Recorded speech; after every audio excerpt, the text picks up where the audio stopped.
ఇవాళ దేవుని వాక్యాన్ని శ్రద్ధగా వినని వాళ్ళందరూ దేవునికి లెక్క చెప్పాలి. నువ్వు మనసులో పెట్టలేదు దేవుని వాక్యాన్ని, శ్రద్ధగా వినలేదు దేవుని వాక్యాన్ని, శ్రద్ధగా చెప్పలేదు దేవుని వాక్యాన్ని, భయపడాలి నీవు దేవునికి. దేవుడు అంటే, వాక్యం అంటే గజ గజ వణుకుతూ భయభక్తులతో దేవుని యొక్క వాక్యాన్ని మనము ఏం చెబుతాడు దేవుడా అని విన్నా. అలాంటి వారు ధన్యులు. ఈ లోకంలో ధనవంతులు ధన్యులు కాదు, అధికారము కలిగిన వాడు ధన్యులు కాదు, ఆస్తులు ఆర్జించిన వాళ్ళు ధన్యులు కాదు, పేరు ప్రఖ్యాతులు పొందిన వాళ్ళు ధన్యులు కాదు, దీనుడైన సేవకుడు ధన్యుడు. రక్షణలోకి వచ్చిన వారు తప్పక రాకడకు సిద్ధపడాలి. రాకడ ఈ బోర వినిపించబడాలి.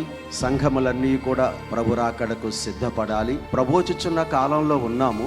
ప్రభు త్వరగా వచ్చుచున్నారు. ప్రభు చెప్పిన మాటలు మత్తయి సువార్త 24వ అధ్యాయంలో ప్రభు చెప్పిన ఆ సూచనలన్నీ మన కండ్ల ముందు నెరవేర్పుల కాలంలో ఉన్నాం. గురుతులు గురువులుగా బోధించుచున్న ఈ కాలంలో ఉన్నాం కనుక సంఘము రెండవ రాకడకు సిద్ధపడాలి, సిద్ధపరచబడాలి. భక్తిలో ఎదుగుదల లేదు, విశ్వాసములో ఎదుగుదల లేదు, ప్రార్థనా జీవితములో ఎదుగుదల లేదు, విశ్వాసములో ఎదుగుదల లేదు, దేనిలోనూ కూడా ఎదుగుదల లేదు. చాలు, ఇంత మటుకు చాలు. ఇంతకంటే ఎక్కువ ఎందుకు భక్తి? ఇంతకంటే ఎక్కువ ఎందుకు ప్రార్థన?